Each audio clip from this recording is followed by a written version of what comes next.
Today I'm tackling 3 burning questions that have been simmering in my mind and that's driving me a little bit crazy. First up, where is Charlotte Cassadine after all that dramatic buildup on General Hospital? Next, we're heading to LA and asking what happened to RJ Forrester's much hyped design ambitions on The Bold and the Beautiful. And finally, we're taking a hard look at The Young and the Restless and asking, seriously, where is the young in GC these days? So, grab your coffee, your tea, a smoothie, or your glass of wine, and settle in, because in my arrogant opinion, these are simple questions that deserve some answers. Shut up and sit down.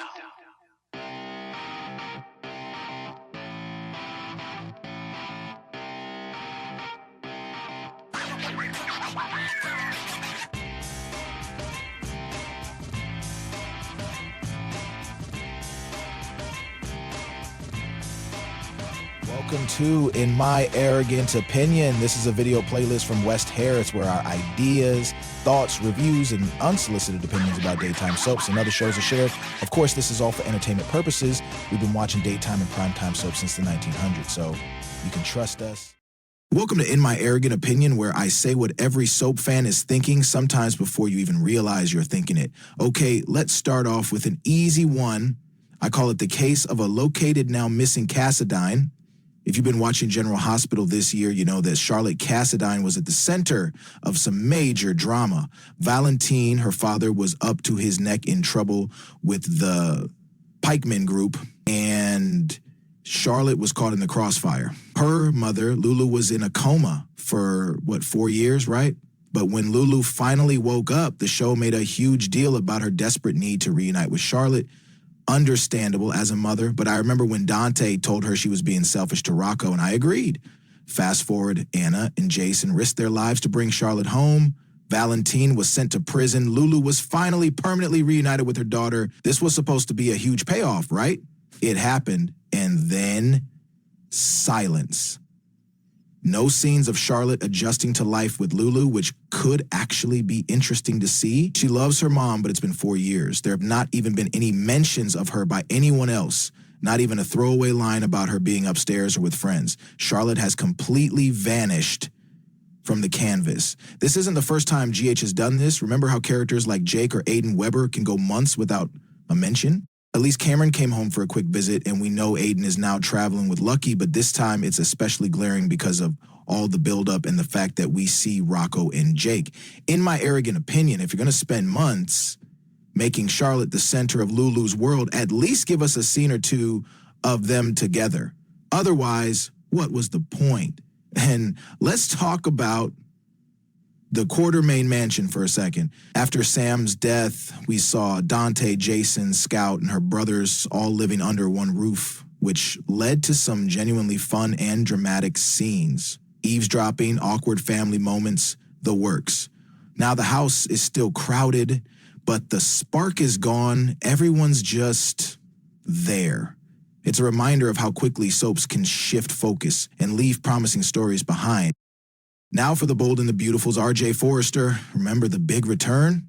Where had he been all this time? Just upstairs, right? Or was he where everyone goes on The Bold and the Beautiful in Y&R Europe? Anywho, RJ, the golden child of Ridge and Brooke, enters the picture with a sparkle in his eye and a sketchbook full of fresh ideas. The show spent weeks, months setting up this next generation Forrester rivalry. And remember, this is when they were pretending that they would really kill Eric off. So Zende was suddenly front and center, feeling overlooked, and the tension was building. I was ready for a new era, a Forrester drama, something to finally shake up the endless Ridgebrook-Taylor triangle. I thought, here we go. RJ versus Zende, the battle for Forrester creations. This is going to be Ridge versus Thorne 2.0. And for a minute, it looked like we were going to get just that. Zende was brooding around the office, RJ was getting all the attention, and even Eric was weighing in on the next big thing. There were scenes where Zende would shoot daggers at RJ from across the design table, and I thought, yes, give me more of this. The fans were buzzing. Would Zende finally get his due? Would RJ live up to the hype? Would we get a fashion showdown worthy of the Forrester name? But then, as quickly as it started, The whole storyline just evaporated, especially after Looney Luna's lies about being on her mother's mints and being taken advantage of by Zende came to light. Side note, I still do not like how the writers handled this damn storyline. Those accusations were hella serious, and I don't recall a single freaking Forrester apologizing Zende once the truth came out. The way they write for certain characters is very interesting, and I will leave it at that. One week, RJ's talking about his design vision and getting special assignments from Ridge. The next, he's basically a background extra, popping up to say, "Hey, Dad," and then disappearing again. Zende?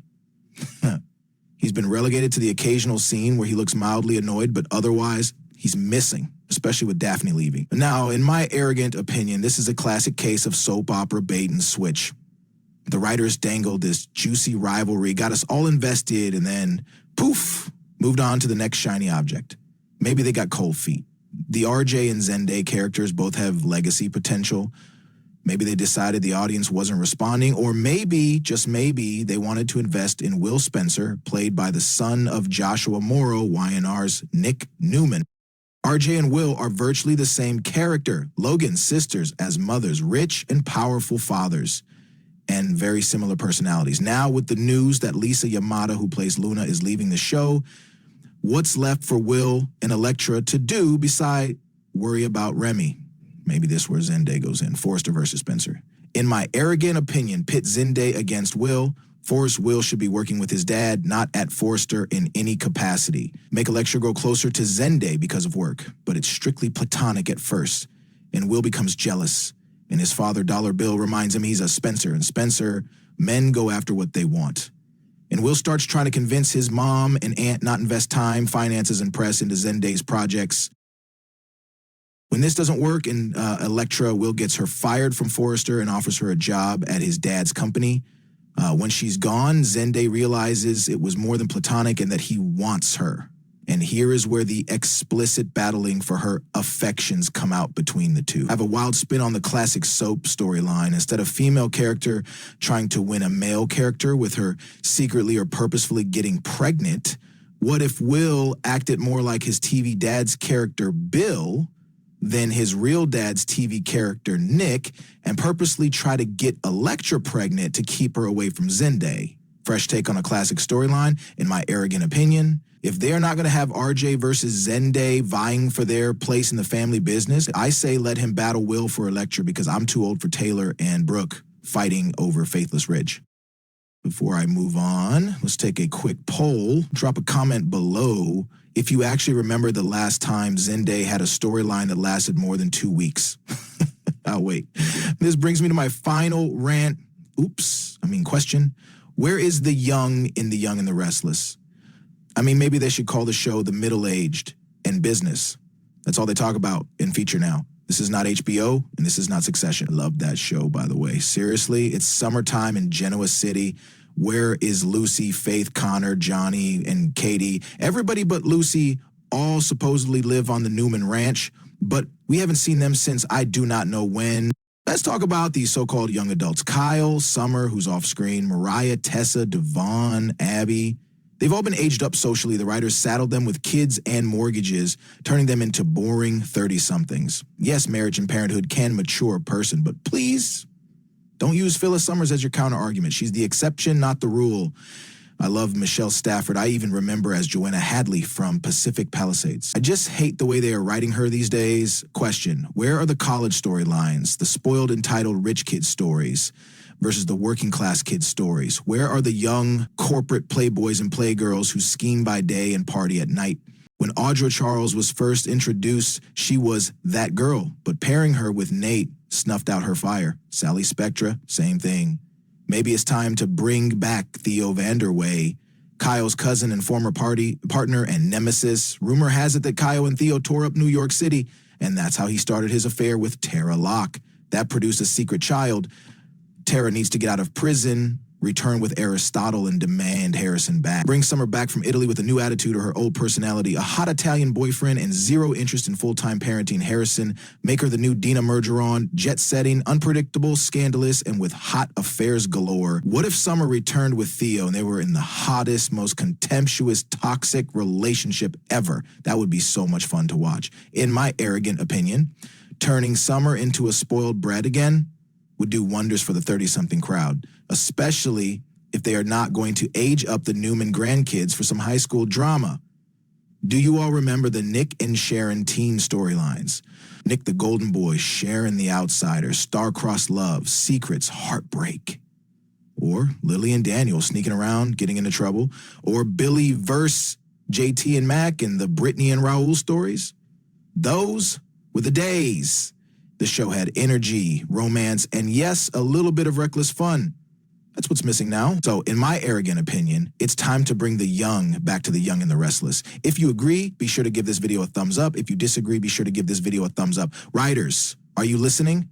Give us messy, unpredictable, ambitious young adults and troubled teens. Give us the next generation of troublemakers, heartbreakers, and schemers. Hey, speaking of troubled teens, have you checked out this video on Lucy running away to meet her grandmother, Sheila Carter? It's a doozy. Check it out.